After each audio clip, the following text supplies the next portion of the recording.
صدائیں دیتا ہے کعبہ، حسین رک جاؤ،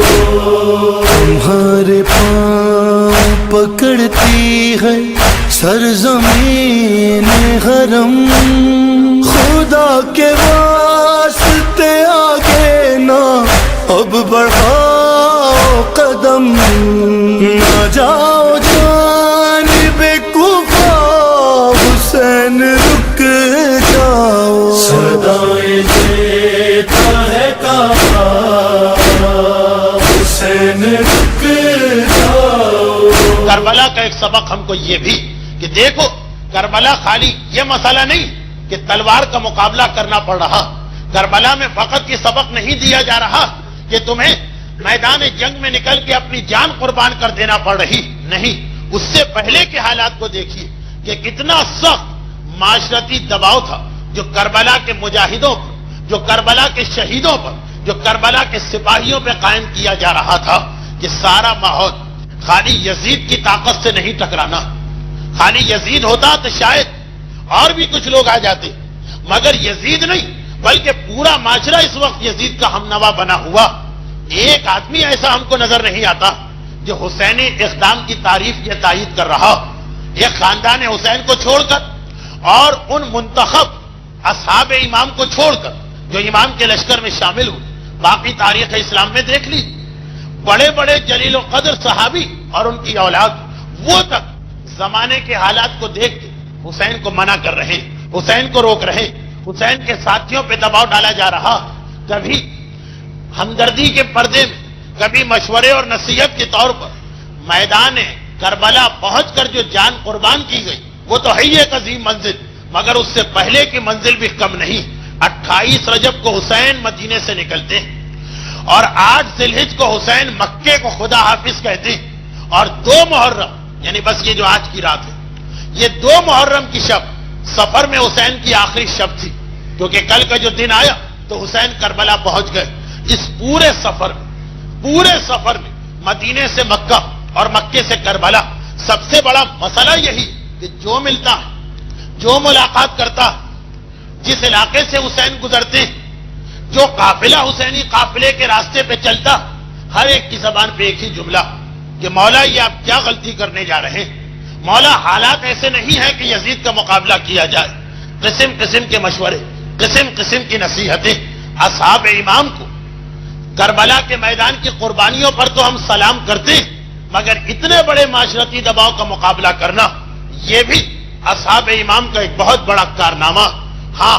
اس وقت ہمیں صرف ایک خاندان بنی ہاشم تو نظر آتا جن کا انداز کچھ اور، جن کا طریقہ کچھ اور، جہاں ہر شخص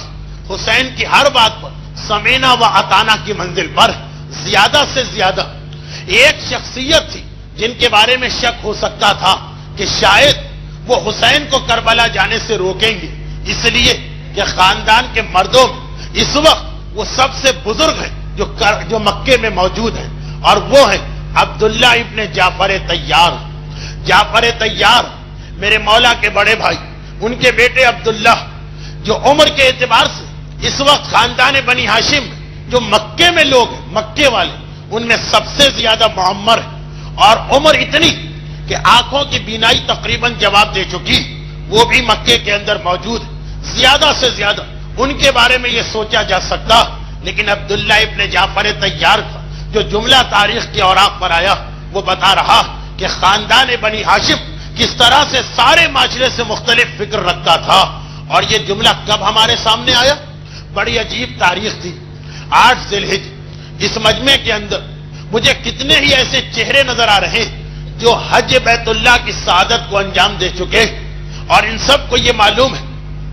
کہ حاجیوں کے لیے 8 ذی الحجہ کا دن کتنا اہم ہوتا۔ 9 ذی الحجہ کو حج شروع ہوتا، 8 ذی الحجہ وہ آخری دن کہ جب سارے عالم اسلام سے حاجی مکے میں جمع ہو جاتے، آنے والوں کا ہجوم ہوتا اور سب حج کا احرام پہن رہے ہوتے۔ 8 ذی الحجہ یوم ترویہ، آغاز حج، احرام حج پہنا جاتا، مگر تاریخ کی یہ کتنی شفاف حقیقت کہ جب ساری دنیا آ کر احرام حج پہن رہی، اس وقت فرزند رسول جو احرام حج پہن چکا اسے احرام حج اتارنے پہ مجبور کیا جا رہا. ہائے میرا مولا جسے اپنی زندگی کا یہ آخری حج مکمل کرنے کا موقع نہیں دیا گیا. 8 ذی الحجہ لبیک اللہم لبیک کی آوازیں بلند کر کے احرام زیب تن کیے ہوئے حاجیوں کے قافلے مکے آ رہے ہیں. اور جس نے دنیا کو حج سکھایا, جس نے دنیا کو درس حج دیا, اسی کا بیٹا ہے, اسی کا فرزند ہے. احرام حج کو احرام عمرہ سے بدلا اور مکہ چھوڑ کے جا رہا ہے. حسین کے لیے یہ منزل کتنی مشکل تھی. وہ امام جس نے زندگی میں 25 حج پیادہ انجام دیے, آج 26واں حج, فقط 2 دن باقی بچتے ہیں حج میں اور اسے حج مکمل نہیں کرنے دیا جا رہا. تاریخ بتاتی ہے حسین کو مکہ چھوڑنے کا اتنا صدمہ تھا, اتنا دکھ تھا کہ حسین کا قافلہ چلا خانہ کعبہ سے دور کربلا کی جانب. مگر عجیب طریقہ ہے میرے مولا کا,